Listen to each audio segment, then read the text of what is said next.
Hello, I'm Jeremy Rivera, your Unscripted SEO Podcast host. I'm here with Timothy, who's going to introduce himself with a focus on his expertise, his experiences in life that have made him trustworthy in his niche and industry, which I hope he'll then elaborate on. What would you say you do here, Timothy? Well, I used to do affiliation in the gambling market, but now I've since retired from that. Now I just basically discover black hat SEO and report on it. I really enjoy digging into how it works, so I try to decipher that through my posts on LinkedIn. That's I basically love my what I do now for fun, really. Is there a history that you have some experience, where you came in contact with a lot of those? Like, 'cause I've had close brushes and run into some very unusual and dangerous, approaches to SEO that I would call black hat.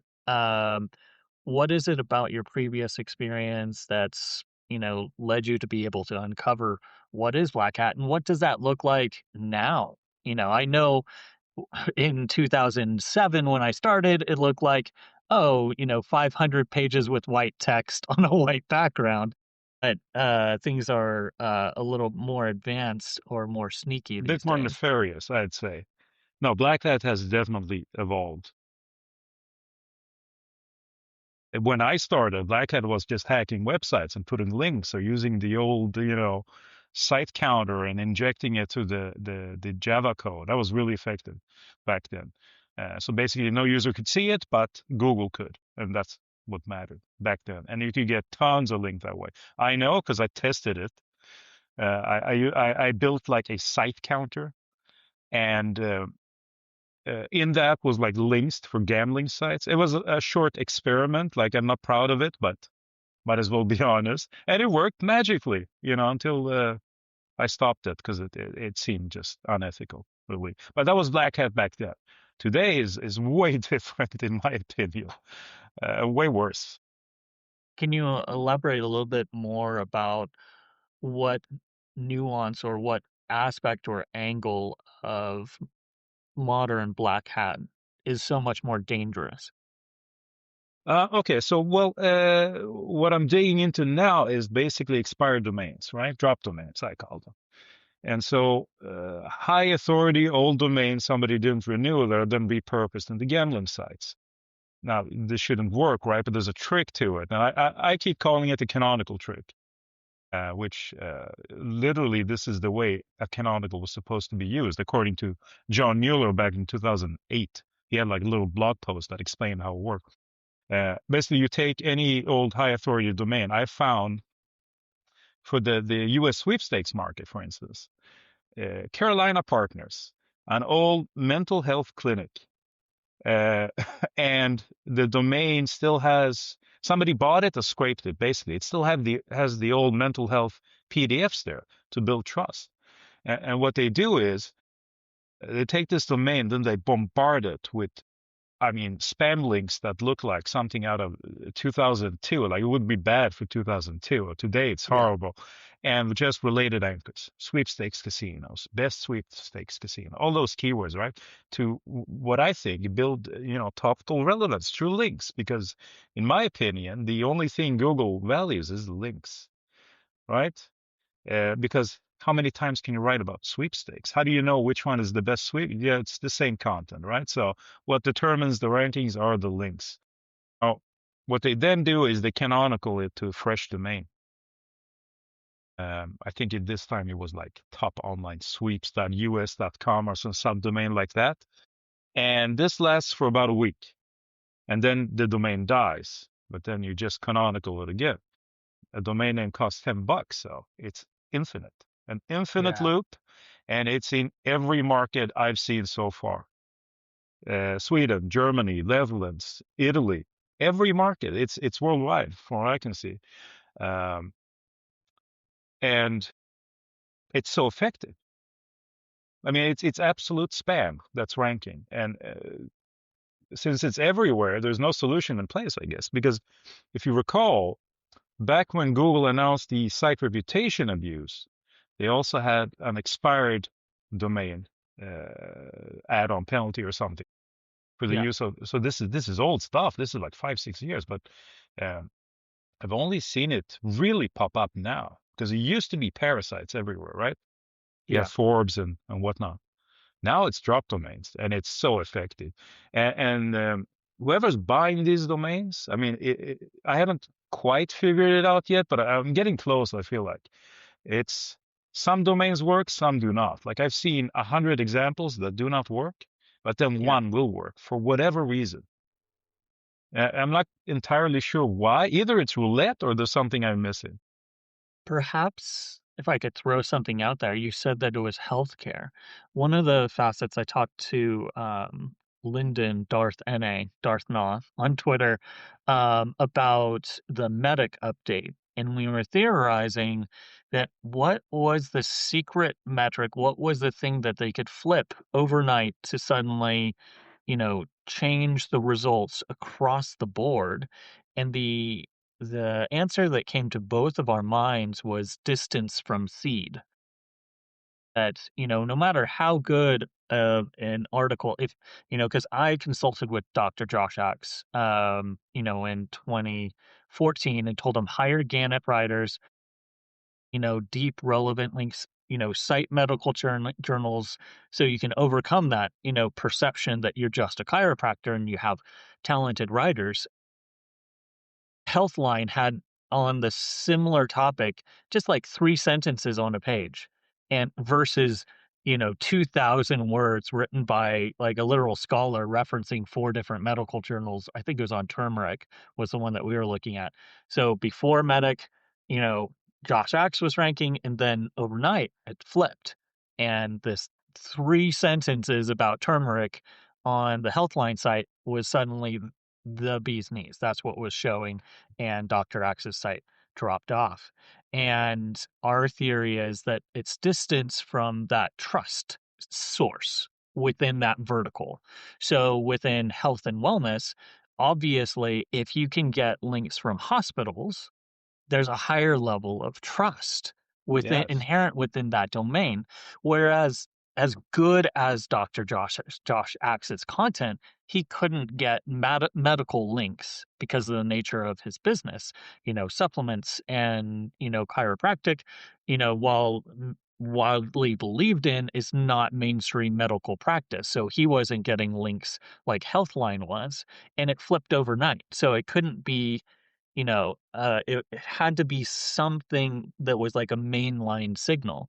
So perhaps in their quest to just, grab these drop domains and then spam them and then try to pass that value, perhaps the ones that survive are those that had come with a close distance to that trusted seed, maybe a link from another hospital or maybe a link from a government site, just kind of gave it that trust factor Yeah, that yeah, for they sure. inherited. Perhaps that's a factor in play. I mean, what you're describing here is they had better links, right? Or I'm misunderstanding. Standing, they It, had more trustworthy links, better links, stronger links, right? yeah, Links. Yeah. it's links from trusted sources, and I think you can, to a certain degree, almost map. It's not a one-to-one thing, but if you go within any particular vertical, you kind of tend to see it. This is a factor of what Google defined as trust rank. So behind the scenes within verticals and niches, they would determine what are the source sites, what are the most trusted sites. And so you could map easily in cosine relationship those sites that were truly trusted 1, 2, 3 hops at most to these secondary sites if they're legitimate entities.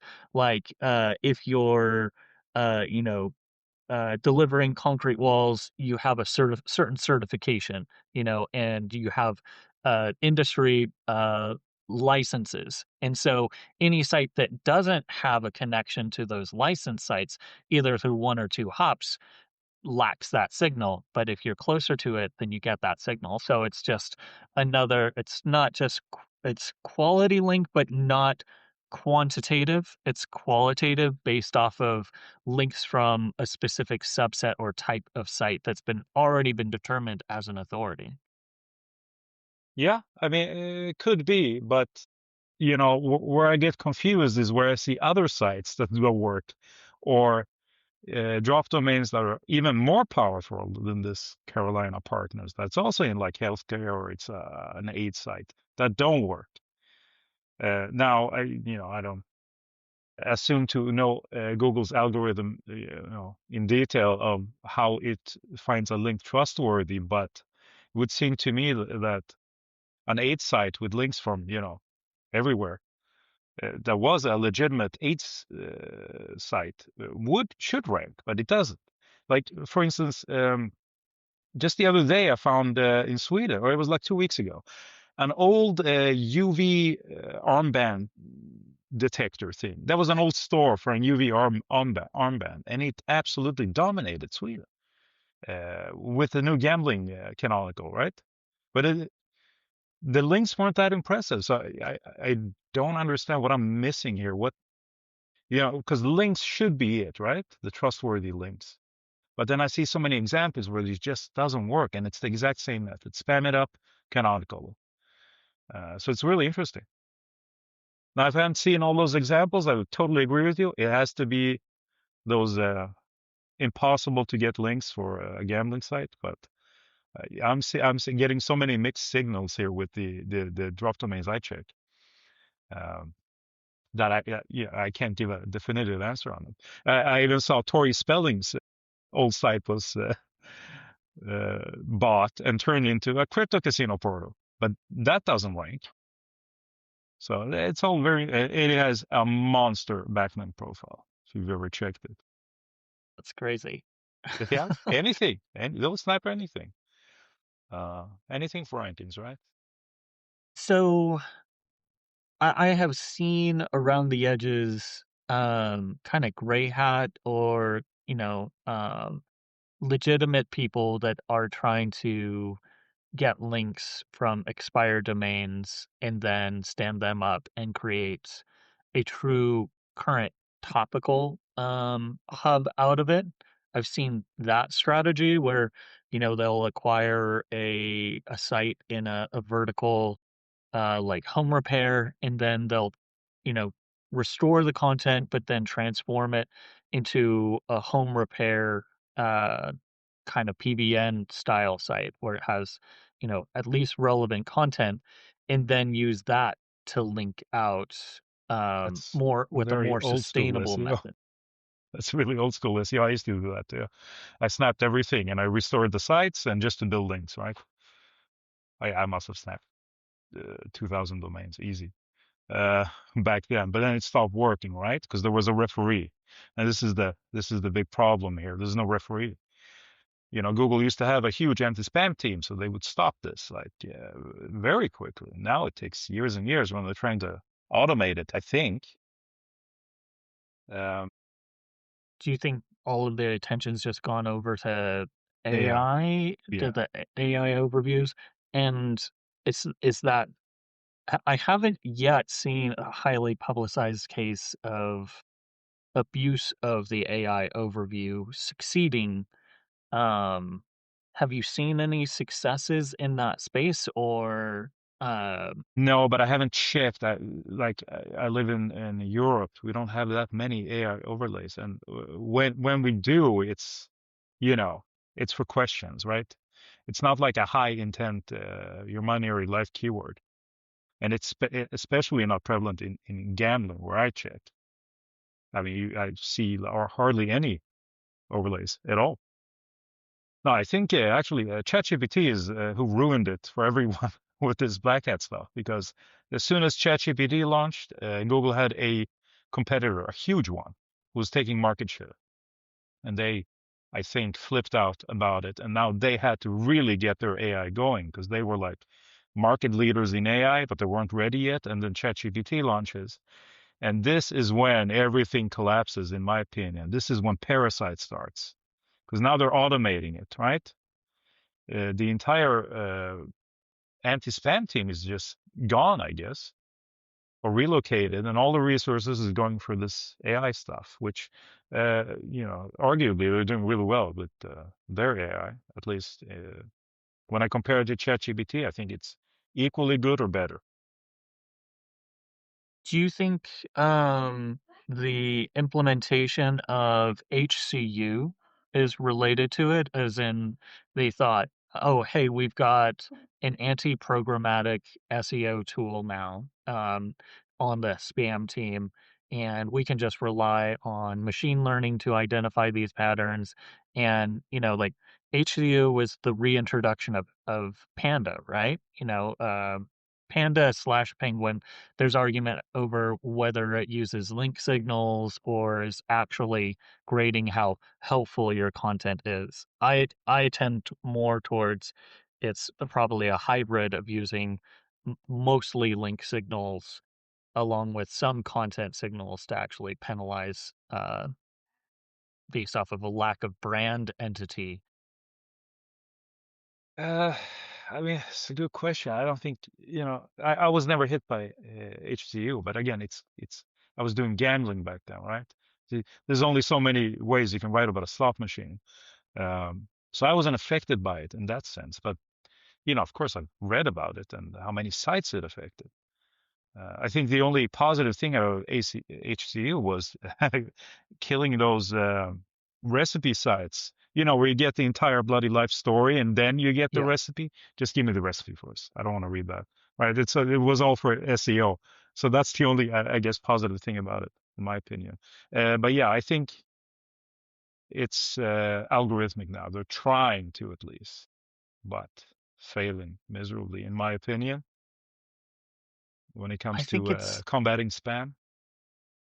I think it is it's funny because Google created the market, by only ranking those recipe articles that added their life story. Like I Yeah. remember 2010, I had a friend who, she had a recipe site and she's like, I can't just put up a good recipe anymore. I can't even show myself cooking it. I have to, do all of these extra steps. And then Google with HCU is flipping it around and punishing those creators who were basically incentivized. Google created the monster and Yeah. killed it, but I'm not sure that the HCU and then layering on top of it the sudden launch of AI overviews, which then turns around and consumes so much of your content and then doesn't even give you the courtesy of saying thank you, not even a citation or reference that you were used in their training material. The positive upside culture of, oh hey, I can be a creative person. I can write about this stuff. I can travel the world and visit all of these locations. And if I write about it thoroughly, then I'll be rewarded with traffic, which then funds that. Um, do you think that there's kind of a snake eating its tail moment either now or getting worse as Google now will continue to just regurgitate and there's less and less incentive to be a publisher? Like I'm working with a radio site network, 50 radio station sites, and their lunch continues to be eaten. They're putting out the news, but it's getting eaten right away and they're getting less and less attribution. Oh, I mean, if you have no incentive, you're not going to do it, right? If the AI just steals your content and regurgitates, a copy basically, and originality will die too, I think, right? Because there's no incentive to write. So why would you write unless it's a hobby? Uh, why would you produce good content if you can't even rank? Because then an AI steals it, and then it gives the user the answer, and you don't get any credit from it. No, that's it's like they're killing the internet with that, isn't it? Yeah, Right? it definitely is overall a reduction in, the creative potential because, I think on some level, maybe they're thinking, well, if you're a genuine enthusiast about it, then you're obsessive and you'll write about it anyways. Maybe. But that ignores huge swaths of Yeah. fantastic, useful content that was being created out of people who could then make a living doing it and doing so much more and providing so much more, but that cycle is just reversing on itself. I don't know how we get out of it other than the eventual paywall reality and people Yeah. start blocking AI overviews, blocking Google, and just creating trying to find alternative ways to build audience. Yeah. I mean, to be fair, I find it pretty useful. Like for instance, the other day, my remote control for the TV unpaired, and I don't want to go through Samsung's documentation. It's a nightmare. AI just summed it up for me. It worked. In those cases, I see it as super helpful. Yes. But It for all is the other reasons, yeah, not so much. it is hard because I cannot argue as I use, Claude every single day in very large ways to execute things at a scale that would have been astronomical for the deliverables that I'm working on, and content creation just moves much more quickly. It's just kind of that balancing act of, you know, too much of this AI, um, you know, the public side of it, the tool side of it versus the functionality side. It does have that data pollution problem. I think I saw a statistic. At Brooks of Esoteric mentioned it of there's no good AI non-AI polluted content since 2015. You have to go back to older style content because, if you have Jarvis uh was doing its early work, LLM based tools, 2015, 2016. So to truly get content that has been in no way influenced by LLMs, you have to go back to pre 2015 training material, of which there's only so much. Yeah. It was like Jarvis was writing well back in Yeah. 2015. Yeah, I never tried it. I used Jarvis in 2015, and that was pretty late in the game, actually. Early LLM tools, upgraded from content spinners, 20 Yeah. 2008, 2009, early LLMs, 2011, 20 to 2013. But I remember clearly using, Jarvis, um, in 2015 before they had to rebrand to Jasper because of the success of the Iron Man movie. Oh, Um, right. so that's how old it is. But I had no idea. um, yeah, like I never used it. I'm old school, I guess. Like at most, I'll use AI to just, okay, check for grammar errors, add a joke here and there, and then I still rewrite it afterwards. Tell me, how do you feel about large media organizations moving forward with using AI content editor, so to say? You have some human oversight, but most of the content is written by AI, and they just fire all the writers. Because that's the trend I'm seeing now. Because it's cheaper, right? And it's faster. yeah, But you I get the have same seen. blend. Like, have you seen ChatGPT? There are like certain keywords, you know instantly this is by AI. It's quietly, it's brutal, and those keywords. It's always AI who uses those keywords. I have seen that. I know, Indeed, transitioned away from hiring live human writers first in their foreign markets and then moving over to the American market. They went almost entirely AI powered with minimal human editing. Um, so I'm keeping an eye and a tab on that.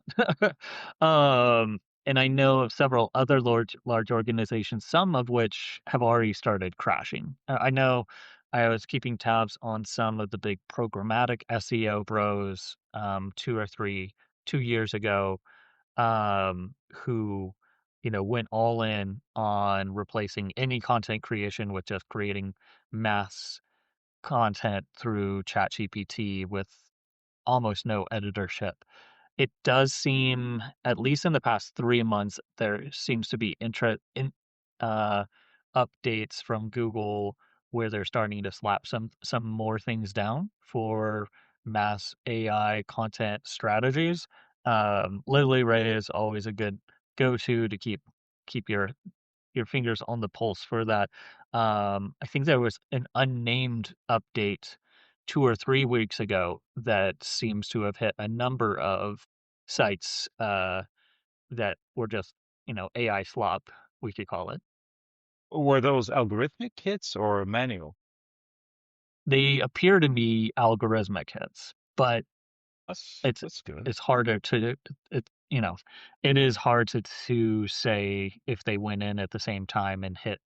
But it's a so anytime that happens, you do have that, maybe they hit some sites manually to make it seem more effective. Google's really good at that FUD, stomping around and make a big noise about something they don't like to scare the more reasonable citizens out of out of particular behaviors. They did it with Yeah, but Mobilegeddon. they said that about parasites back in 2020 and drop domain. Well, I think it was 2020. It's as far back as then. And AI content at scale, but we still see it, don't we? Yes, yes, we do. I'm actually seeing now that parasites are like slowly dying. It's very interesting. They're not getting the strength they used to. So maybe something happened there. I mean, t what's the word I'm looking for here? To assume you're in a prison and you have to supervise the entire web and manage it. I mean, what a monumental task. So either you automate it and successfully, or you have to hire like 10,000 people to manually check it. It must be monumental, which is maybe why it took 6 years to finally crack down on parasite SEO. This canonical trick, I'm fully expecting it to disappear in 5 to 6 years, uh, probably. Hopefully sooner. I mean, it is just spam. So, are there any other tactics that you've seen in the black hat arena that are new and unusual, or is it pretty much all No, I mean, leaned? the parasite is old school, right? It used to work ages ago, and then it stopped working because they were managing it, Google, and then it started working again. Canonicals were never as powerful as they are today. This is old school stuff again. Um, and then you have, through the Google leak, it became clear that they use click metrics, right? Yes. So that I think plays a huge part of why canonicals work, but I can't really prove it, right, without getting analytics to the sites, which they're not going to give me. Yeah. Using spam bots with VPNs, I actually researched it a bit. You can hire you can rent a box of Android phones. It's just the motherboard, right? And Yeah. they're each connected to a VPN, and you can manage it from home. You can just send bots to go through the search results, click on your site, and increase bounce rate. And it's not that expensive either.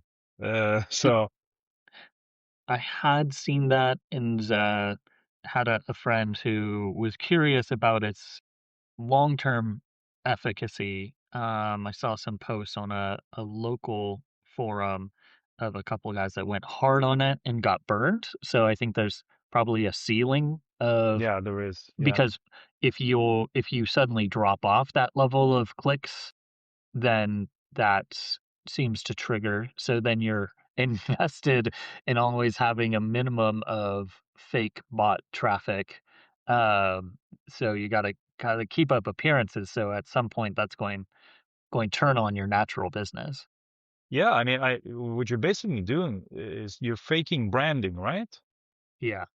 So I remember I used to do SEO in Sweden for gaming, and there was a casino site that was on every TV channel, like massive branding. It was called Ninja Casino, and their backlink profile was terrible, but because of the all the branding they did, I think they just got so many brand visits, and they just pushed them up to like position 1 or 2 casino. And then they ran into some legal trouble when Sweden regulated, and they dropped off a cliff, completely gone. So I think this bot traffic, this is what it's simulating, right? Real use until you get caught. I think Google is getting pretty good at finding bots because PPC ads kind of demands it. If there's no Yes. value for the advertisers, there's no value for Google, and we try to kill it. I think what's interesting on the bot side of things, I wonder if you have an opinion on this, but about a year ago, Google updated and removed the ability for rank tracking tools to show 100 pages of results at a time. And the impressions on all of my client sites reduced. And across the industry, we Yeah, lost all of those impressions because they were being inflated by visits by our friends at Ahrefs, SEMrush, and yeah. every other son of mother who wants to track rankings. Don't know why they did that. It could be because of clickbots. It could also be to stop other AI programs scraping their search results right there. Yes. Parenthesis. Either way is possible, right? But I if it really think was clickbots, then why didn't they do it sooner? That's my question. I mean, it certainly wasn't to stop rank trackers, right? no, I think they were willing to accept the bloating and accept the extra cost of serving those results. Um, but once Anthropic made clear that they were going to continue to scrape, they didn't want to directly feed their competitors, which they are still now. Like, honestly, Claude and GPT and even Grok are, in some ways, just fancy wrappers for Google results. Yeah, I agree. Yeah. Well, I guess Google uses Reddit too for some reason, but Yeah. yeah. Jesus, have you? Yeah, no, I stay away from Reddit. I don't like it. It's more a US thing, I think. It's pretty popular here, and I was just shared, a link to a company that will AstroTurf using VPNs and aged profiles, fake popularity on Reddit for you to get you mentions and or links from Reddit. So anytime Google shows favor to a particular area, you can expect eventually somebody tries to figure out a workaround to astroturf those real signals. I think once Google has had enough of that partnership, it will, slowly die to where it was at least. I mean, Google had a partnership with Twitter too, back in the day, and it Yes. surged as well. It was a lot of drama about it. I think I remember, but then they stopped the partnership, and so it settled down to where it was. So with that said, I think Google is inflating Reddit. More users, more data for the AI race we have to win, right? I Yes. mean, that AI race Exactly. is just inflating stock values. Like, expect a crash, man. This even with the semiconductors, it's not paying dividends yet. Like, have you seen OpenAI's costs and what they actually pulled in? Yeah. That's not sustainable. It's an interesting time knowing on the back end the marketing and knowing better what these actual tools can really deliver as far as value, and then seeing 5, 6, 7, $8 billion valuations. It's like, why would you ever valuate, SEMrush as high as they did when it came out? Like, it just like it's a good tool, but just doing an IPO and oh, it has this much value. I don't know why people sign up to do that when they know that eventually, like, you can't defy gravity forever. You can't. There's only one GameStop. Like, he can't be a meme stock forever. Yeah, yeah. I haven't really followed Semrush to be honest. It's not going well, is it? It's come down a lot. Yeah. And I expected that because anytime that you go public, the expectations of shareholders is equally or more brutal than, private equity. Moz got bought out by private equity, mid 20 teens, and they drove it into the ground. They murdered one of the more successful SEO SaaS companies with a brilliant reputation. Rand had done so much hard work to build it up, and the equity partners just kept demanding more and more profitability, and that came at the cost of their entire business model. Now They bought it, right? people don't even think of SEO Moz anymore as an SEO tool or anything No, in I the guess SEO not. industry. I guess not. So I guess we'll just expect Ahrefs to get bought up soon and IPO'd as well and follow the same path. Uh, I've talked to Tim Sulo at a couple of conferences. I'm confident that he has seen those lessons and will not be okay. taking it IPO. I think he's in it for the long term for himself to stay. So I'm hoping that that continues to be true because, uh, like I said, either private equity or going public just creates these distorting pressures on software companies that Yes. Yeah, yeah. Look at Google. Uh, don't be yeah, evil. Oh, you gotta get rid of that. yeah. Don't be evil, right? Remember when they said just write great content? Wasn't that fun? Just write great content so that we Yeah. can seal it. Uh, yeah. I mean, there's no other way to train an AI, is there? Of course, you go to the source of all human knowledge. I mean, the internet. With that said, I don't think AI is bad. I use it a lot for menial tasks. Uh, like, I have a huge document or, summarize this for me, maybe, because I don't want to spend 4 years reading 1,000 pages. And they do get it wrong sometimes, but you get the gist of it. And for that, it's really helpful. Uh, when I used to, when you order drop domains, for example, okay. So you get a huge list of coming domains. Okay, so sort them by this. That is super helpful if you're using it like menial tasks like that. And also, even for writing, but in the sense that just grammar check it or something, because spell check on Word is iffy, I would say. Yeah, So that's where I use it too. Even for my post, I have ChatGPT just go through it, check it, or any inconsistencies, because I can ramble on sometimes. And maybe correct them and show me where you corrected them, and then yeah, usually I just rewrite them again. So yeah. Using it, I've found the phrase "as a strict editor" is usually the best bet, and then yeah, also tell it, "Hey, tell me what you're going to change, what you think I should change before, before." Because I do a lot of cleanups of the transcripts of conversations that I have with SEOs, and I realized if I'm not careful with how I prompt it, it invented. I did one recap and it made up a whole section of like total stuff that we never actually said. So you have to be very mindful. yeah, double check it. Oh, interesting. Well, Oh, I appreciate. the num 100 thing, I didn't even know that was a thing. Yeah. Before the news came out. Like, I didn't use that. I manually checked.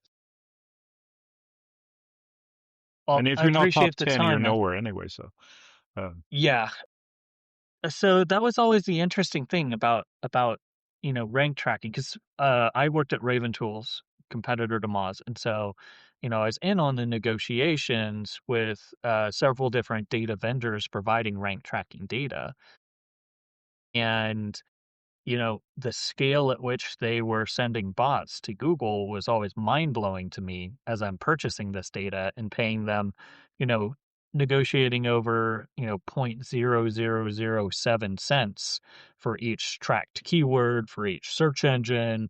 And, it's a pretty, uh, challenging industry to be a data vendor for because Google's constantly, trying to keep you out, trying to, keep bots from scraping, so they have to have regular protocols to swap that around. Raven Tools used to do it in house. They helped create a second company, Authority Labs, which continued that business on separately from Raven Tools. So, knowing all of that, I wasn't surprised personally. I was just surprised that Google finally did anything to actually counter the amount of scraping, but in the context, it made sense because, Anthropic, and others had just upped their game and started crawling the shit out of their SERPs. Server costs, right? That Exactly, makes server sense. cost. Yeah. Yeah. Interesting. Well, I appreciate all your time. I love a good organic conversation, and there aren't too many folks that are focused either on Black Hat or on the link side of things. So I appreciate your unique input. Shout out again if you have a company or if you have a LinkedIn profile, I can add it to the show notes. People can see where you're publishing your Yeah, yeah, articles and LinkedIn information. for sure. Absolutely. Yeah, sounds good. And I could talk about Black Hat for years, honestly. Uh, whatever works, you see it again in first, because that's where the money is, right? So That makes usually sense. I'll see the latest Black Hat, if I can explain it, pop up there first. The more lucrative it is, the shadier it gets, basically. That's the unfortunate side of humanity, right? Like Yeah. where the money is, the scoundrels go. Yeah, I was part of that industry for many, many years. But I did more gray hat SEO. So, but yeah, thanks so much for having me. It's been a pleasure. Thank you, sir.